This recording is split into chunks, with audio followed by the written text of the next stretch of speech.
ഒരാൾ എനിക്ക് വ്യഭിചരിക്കണം പ്രവാചകരെ എന്ന് പറഞ്ഞുകൊണ്ട് നബി സല്ലല്ലാഹു അലൈഹി വസല്ലമയുടെ അടുത്ത് വരികയാണ്. സ്വഹാബികളൊക്കെ വളരെ ദേഷ്യത്തോടുകൂടെ അദ്ദേഹത്തെ നോക്കുന്നു.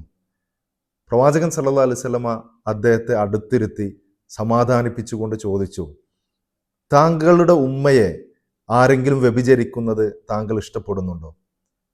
അദ്ദേഹം പറഞ്ഞു, ഇല്ല പ്രവാചകരെ, മറ്റുള്ളവരും അവരുടെ ഉമ്മയെ വ്യഭിചരിക്കുന്നത് ഇഷ്ടപ്പെടുന്നില്ല. എന്നിട്ട് നബി സല്ലല്ലാഹു അലൈഹി വസല്ലമ ചോദിച്ചു, താങ്കളുടെ മകളെ ആരെങ്കിലും വ്യഭിചരിക്കുന്നത് താങ്കൾ ഇഷ്ടപ്പെടുന്നുണ്ടോ? അയാൾ പറഞ്ഞു, ഇല്ല പ്രവാചകരെ. നബി സല്ലല്ലാഹു അലൈഹി വസല്ലമ പറഞ്ഞു, മറ്റുള്ളവരും അവരുടെ മക്കളെ അങ്ങനെ ചെയ്യുന്നത് ഇഷ്ടപ്പെടുന്നില്ല.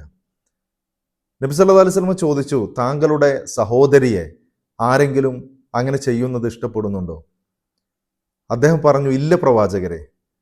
പ്രവാചകൻ സല്ലല്ലാഹു അലൈഹി വസല്ലമ പറഞ്ഞു, മറ്റുള്ളവരും അവരുടെ സഹോദരിമാരെ അങ്ങനെ ചെയ്യുന്നത് ഇഷ്ടപ്പെടുന്നില്ല. അവസാനം പ്രവാചകൻ സല്ലല്ലാഹു അലൈഹി വസല്ലമ അദ്ദേഹത്തിന് വേണ്ടി പ്രാർത്ഥിക്കുകയും അയാൾ പിന്നീട് ഒരിക്കലും ആ തിന്മയിലേക്ക് പോയിട്ടില്ല എന്നാണ് പ്രവാചക വചനങ്ങളിൽ നിന്ന് നമുക്ക് മനസ്സിലാക്കാൻ കഴിയുന്നത്. ഓരോരുത്തരും അങ്ങനെ ചിന്തിക്കുകയാണെങ്കിൽ എങ്ങനെയാണ് വ്യഭിചരിക്കാൻ അയാൾക്ക് സാധിക്കുക?